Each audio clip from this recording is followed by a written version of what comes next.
আকাশবাণী খবর পড়ছি নমামি বসুরুদ্র। প্রথমে বিশেষ খবর। প্রধানমন্ত্রী নরেন্দ্র মোদী আজ ও আগামীকাল ওড়িশার ভুবনেশ্বরে পুলিশের মহানির্দেশক ও ইন্সপেক্টর জেনারেলদের সর্বভারতীয় সম্মেলনে যোগ দেবেন। সংখ্যালঘুদের সুরক্ষার জন্য সব রকম ব্যবস্থা নিতে ভারত বাংলাদেশকে আহ্বান জানিয়েছে। বিশ্ব যে সমস্ত চ্যালেঞ্জের সম্মুখীন তা মোকাবিলায় ভারত এখন সামনের সারি থেকে নেতৃত্ব দিচ্ছে বলে রাজ্যসভার ডেপুটি চেয়ারম্যান হরিবংশ মন্তব্য করেছেন। তিনি গতকাল নতুন দিল্লিতে আকাশবাণী আয়োজিত ড রাজেন্দ্র প্রসাদ স্মারক বক্তৃতায় অংশগ্রহণ করেন।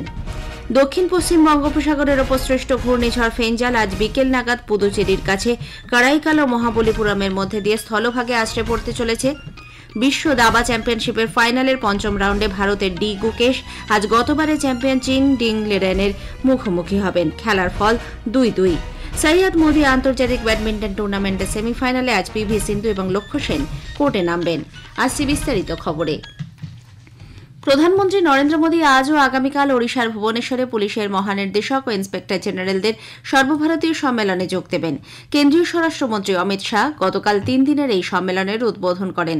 জাতীয় নিরাপত্তা সংক্রান্ত বিভিন্ন বিষয়ে আলাপ আলোচনা এবং পদস্থ পুলিশ আধিকারিক ও নিরাপত্তা প্রশাসকদের মধ্যে মতবিনিময়ের এক মঞ্চ হিসেবে এই সম্মেলনের আয়োজন করা হয়েছে। জাতীয় নিরাপত্তা, সন্ত্রাসবাদ মোকাবিলা, বাম উগ্রপন্থা, উপকূলীয় নিরাপত্তা, নতুন ফৌজদারি আইন ও মাদক পাচার সহ বিভিন্ন বিষয় সম্মেলনের আলোচ্য সূচিতে অন্তর্ভুক্ত রয়েছে। উল্লেখযোগ্য কাজের স্বীকৃতিতে রাষ্ট্রপতি পুলিশ পদকও দেওয়া হবে ওই সম্মেলনে। আগে জানানো হয়েছে, সম্মেলনে যোগ দিতে প্রধানমন্ত্রী 3 দিনের ওড়িশা সফরে গত সন্ধ্যায় ভুবনেশ্বর পৌঁছন। বিজু পট্টনায়ক বিমানবন্দরের কাছে এক জনসভায় ভাষণ দিতে গিয়ে তিনি বলেন, কেন্দ্রের বিজেপি সরকার ওড়িশা সরকারকে বিশেষ গুরুত্ব দিচ্ছে। ডিজিপি সম্মেলনের বিষয়ে প্রধানমন্ত্রী জানান, দীর্ঘদিন ধরে এই সম্মেলন চললেও এই প্রথম তা উড়িষ্যায় আয়োজন করা হচ্ছে।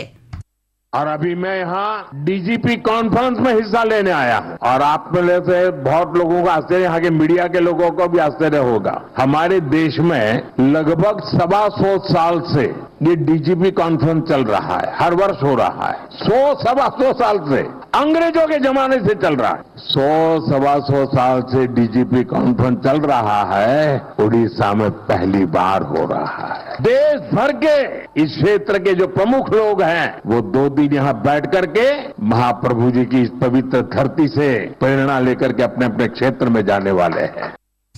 তথ্য সম্প্রচার মন্ত্রী অশ্বিনী বৈষ্ণব আজ একদিনের গুজরাট সফরে যাচ্ছেন। তিনি সেখানে সুরাটের কেমে বুলেট ট্রেন ট্র্যাক ও স্ল্যাব উৎপাদন কেন্দ্র পরিদর্শন করবেন। বদোদরায় ফ্লাসার ইন্ডিয়া কারখানাতেও তাঁর যাওয়ার কথা। পরে মন্ত্রী গতিশক্তি বিশ্ববিদ্যালয়ের দ্বিতীয় সমাবর্তনে ভাষণ দেবেন। গুজরাটের মুখ্যমন্ত্রী ভূপেন্দ্র প্যাটেলও ওই অনুষ্ঠানে উপস্থিত থাকবেন। আকাশবাণীর সংবাদদাতা জানাচ্ছেন, সমাবর্তন অনুষ্ঠানে বিভিন্ন শাখার 239 জন ছাত্রছাত্রীকে ডিগ্রি প্রদান করা হবে। সংখ্যালঘুদের সুরক্ষার জন্য সব রকম ব্যবস্থা নিতে ভারত বাংলাদেশকে আহ্বান জানিয়েছে। নতুন দিল্লিতে গতকাল বিদেশ মন্ত্রকের মুখপাত্র রণধীর জয়সওয়াল সাংবাদিকদের বলেন, হিন্দু এবং অন্য সংখ্যালঘুদের ওপর যে হামলা এবং তাদের লক্ষ্য করে যে হুমকি দেওয়া হচ্ছে, ভারত ধারাবাহিক ও জোরালোভাবে বাংলাদেশ সরকারের কাছে বিষয়গুলি উত্থাপন করেছে। এ বিষয়ে ভারতের অবস্থান অত্যন্ত স্পষ্ট। অন্তর্বর্তী সরকারকে সমস্ত সংখ্যালঘুর সুরক্ষার দায়িত্ব অবশ্যই পালন করতে হবে। উগ্রবাদী জোরালো হুমকি বাড়তে থাকা, হিংসা ও প্ররোচনার ঘটনা ক্রমশ বৃদ্ধি পাওয়ায় বিদেশ মন্ত্রকের মুখপাত্র উদ্বেগ প্রকাশ করেন। India has consistently and strongly raised with the Bangladesh government the threats and targeted attacks on Hindus and other minorities. Our position on the matter is very clear. The interim government must live up to its responsibility of protecting all minorities. We are concerned at the surge of extremist rhetoric, increasing incidents of violence and provocation. These developments cannot be dismissed only as media exaggerations. We once again call upon Bangladesh to take all steps for the protection of minorities. Bharat ইসকনকে আন্তর্জাতিকভাবে স্বীকৃত সমাজসেবী সংগঠন বলে মনে করে বলেও তিনি উল্লেখ করেন। চিন্ময় কৃষ্ণ দাসের গ্রেপ্তারি প্রসঙ্গে বিদেশ মন্ত্রকের মুখপাত্র জানান, এ ব্যাপারে ইতিমধ্যে বিবৃতি জারি করা হচ্ছে। স্বচ্ছ এবং নিরপেক্ষ উপায়ে তাঁর বিচার হবে বলে তিনি আশা প্রকাশ করেছেন। বিশ্ব যে সমস্ত চ্যালেঞ্জের সম্মুখীন তার মোকাবিলায় ভারত এখন সামনের সারি থেকে নেতৃত্ব দিচ্ছে বলে রাজ্যসভার ডেপুটি চেয়ারম্যান হরিবংশ মন্তব্য করেছেন। তিনি গতকাল নতুন দিল্লিতে আকাশবাণী আয়োজিত ড রাজেন্দ্র প্রসাদ স্মারক বক্তৃতায় অংশগ্রহণ করেন। এবারের বক্তৃতার মূল বিষয় ছিল আন্তর্জাতিক প্রেক্ষাপটে ভারতের ক্রমবর্ধমান ভূমিকা। ডেপুটি চেয়ারম্যান বলেন, ভারত সব গুরুত্বপূর্ণ আন্তর্জাতিক ক্ষেত্রেই এখন মামুলি অংশগ্রহণকারী থেকে অন্যতম প্রধান অংশীদার হয়ে উঠেছে। দেশের অগ্রগতির ক্ষেত্রে প্রথম রাষ্ট্রপতি ভারতরত্ন ড রাজেন্দ্র প্রসাদের গুরুত্বপূর্ণ ভূমিকার কথাও তুলে ধরেন তিনি। প্রসার ভারতীর মুখ্য কার্যনির্বাহী আধিকারিক গৌরব দ্বিবেদী এই প্রসঙ্গে আকাশবাণীর গুরুত্বপূর্ণ অবদানের কথা উল্লেখ করে বলেন, আকাশবাণী বর্তমানে জাতির কণ্ঠস্বর হয়ে উঠেছে। একদিকে এই প্রতিষ্ঠান গুরুত্বপূর্ণ সংবাদ পরিবেশন করে প্রজন্মের পর প্রজন্ম ধরে মানুষকে সচেতন করে তুলছে, অন্যদিকে আকর্ষণীয় অনুষ্ঠান পরিবেশন করে শ্রোতাদের মনোরঞ্জনও করছে। स्थापना के दिनों से ही आकाशवाणी देश की आवाज बनी हुई है। एक तरफ जहां समाचारों के जरिए हर पीढ़ी को जागरूक बनाया है, वहीं अपने सुरुचिपूर्ण कार्यक्रमों के माध्यम से करोड़ों श्रोताओं को लगातार स्वस्थ मनोरंजन भी आकाशवाणी ने दिया है। आकाशवाणी भारत का लोक सेवा प्रसारक प्रसार भारती का एक अंग है, इसलिए दूसरे संचार माध्यमों की तुलना में इसकी जिम्मेदारी और भी कहीं अधिक विस्तृत है। উল্লেখ্য, এই স্মারক বক্তৃতার রেকর্ডিং ৩রা ডিসেম্বর ড রাজেন্দ্র প্রসাদের জন্মবার্ষিকীতে রাত ৯:৩০ আকাশবাণীর সব প্রচার তরঙ্গে সম্প্রচারিত হবে। এই খবর আপনারা শুনছেন আকাশবাণী থেকে। দক্ষিণ পশ্চিম বঙ্গোপসাগরের ওপর সৃষ্ট ঘূর্ণিঝড় ফেঞ্জাল আজ বিকেল নাগাদ পুদুচেরির কাছে কারাইকাল ও মহাবলীপুরমের মধ্যে দিয়ে স্থলভাগে আছড়ে পড়তে চলেছে। সে সময় হাওয়ার গতিবেগ পৌঁছতে পারে সর্বোচ্চ প্রতি ঘণ্টায় ৯০ কিলোমিটার। এর ফলে ওই অঞ্চলে ভারী বৃষ্টি ও ঝোড়ো হাওয়ার পূর্বাভাস দেওয়া হয়েছে। সাইক্লোনের প্রেক্ষিতে পুদুচেরি প্রশাসন উচ্চ সতর্কতা জারি করেছে। কেন্দ্রশাসিত ওই অঞ্চলে বিপর্যয় মোকাবিলায় যাবতীয় বন্দোবস্ত করা হয়েছে। এদিকে ভারতীয় আবহাওয়া দপ্তর আইএমডি জানিয়েছে, ঘূর্ণিঝড় ফেঞ্জালের প্রভাবে উত্তর তামিলনাড়ু, রায়ালসীমা, অন্ধ্রপ্রদেশের উপকূলবর্তী দক্ষিণাংশ এবং ইয়ানামে অতি ভারী বৃষ্টি হবে। বিক্ষিপ্তভাবে ভারী বৃষ্টি হবে কেরালা, মাহে, দক্ষিণ কর্ণাটকের অভ্যন্তরভাগ এবং আন্দামান নিকোবরে। অন্যদিকে উত্তরপ্রদেশে সোমবার পর্যন্ত গভীর রাত ও ভোরের দিকে ঘন কুয়াশা থাকবে। হালকা থেকে মাঝারি কুয়াশা পড়বে দিল্লি সহ জাতীয় রাজধানী অঞ্চলে। কেন্দ্রীয় পর্যটন মন্ত্রী এবং সংস্কৃতি মন্ত্রী গজেন্দ্র সিং শেখাওয়াত বলেছেন, উত্তরপ্রদেশের প্রয়াগরাজে অনুষ্ঠিত মহাকুম্ভ মেলা আন্তর্জাতিক ঐক্যের অন্যতম নিদর্শন। ২০২৫ সালের মহাকুম্ভ মেলার প্রস্তাবনা সূচনা করে শ্রী শেখাওয়াত বলেন, এই মেলার মাধ্যমে বিশ্ব দরবারের সঙ্গে ভারতের সাংস্কৃতিক, শিল্পকলা এবং কারুশিল্পের আদান প্রদানের সুযোগ ঘটবে।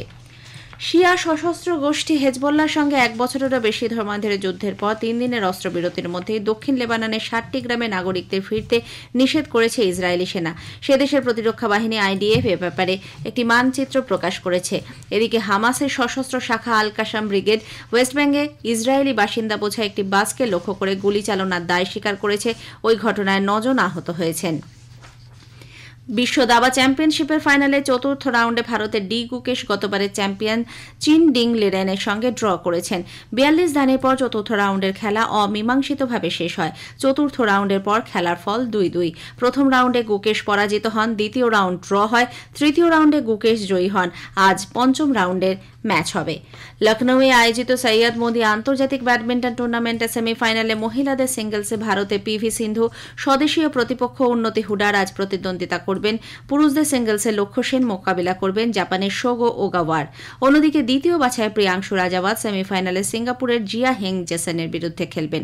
মহিলাদের ডাবলসে তৃষা জলি এবং গায়ত্রী গোপীচাঁদ ও অশ্বিনী পোনাপ্প ও তানিশা ক্রাস্ত জুটিও শেষ চারে পৌঁছেছেন। ২০২৫ চ্যাম্পিয়ন্স ট্রফি নিয়ে আলোচনার জন্য আন্তর্জাতিক ক্রিকেট পরিষদ আইসিসির বোর্ড সদস্যরা গতকাল এক বৈঠক করেন। ভার্চুয়াল ওই বৈঠকে আইসিসির বোর্ড সদস্যরা নিরাপত্তা বিঘ্নিত হওয়ার আশঙ্কায় ভারতীয় ক্রিকেট কন্ট্রোল বোর্ডের পাকিস্তান সফরে না যাওয়ার সিদ্ধান্তের প্রতি সমর্থন জানান। বৈঠকে বিসিসিআইয়ের পক্ষে হাইব্রিড মডেলে খেলারও সুপারিশ করা হয়েছে, যেখানে ভারত নিরপেক্ষ ও নিরাপদ কোনো জায়গায় খেলতে পারে। পাকিস্তান ক্রিকেট কন্ট্রোল বোর্ড অবশ্যই হাইব্রিড মডেলের বিরোধিতায় অনড় রয়েছে। অনূর্ধ্ব-১৯ এশিয়া কাপ ক্রিকেটে ভারত আজ গ্রুপের উদ্বোধনী ম্যাচে চিরপ্রতিদ্বন্দ্বী পাকিস্তানের মুখোমুখি হবে। দুবাইতে এই ম্যাচ শুরু হবে ভারতীয় সময় সকাল 10:30টায়। অন্য আরেকটি ম্যাচে সংযুক্ত আরব আমিরশাহী শারজায় জাপানের বিরুদ্ধে খেলবে। শেষ করার আগে খবরের বিশেষ কিছু অংশ আরও একবার। প্রধানমন্ত্রী নরেন্দ্র মোদী আজ ও আগামীকাল ওড়িশার ভুবনেশ্বরে পুলিশের মহানির্দেশক ও ইন্সপেক্টর জেনারেলদের সর্বভারতীয় সম্মেলনে যোগ দেবেন। সংখ্যালঘুদের সুরক্ষার জন্য সব রকম ব্যবস্থা নিতে ভারত বাংলাদেশকে আহ্বান জানিয়েছে। দক্ষিণ পশ্চিম বঙ্গোপসাগরের ওপর সৃষ্ট ঘূর্ণিঝড় ফেঞ্জাল আজ স্থলভাগে আছড়ে পড়তে পারে। বিশ্ব দাবা চ্যাম্পিয়নশিপের ফাইনালের পঞ্চম রাউন্ডে ভারতের D2 আজ গতবারের চ্যাম্পিয়ন চীন ডিং লিডেনের মুখোমুখি হবে। খেলার ফল 2-2। খবর শেষ হলো।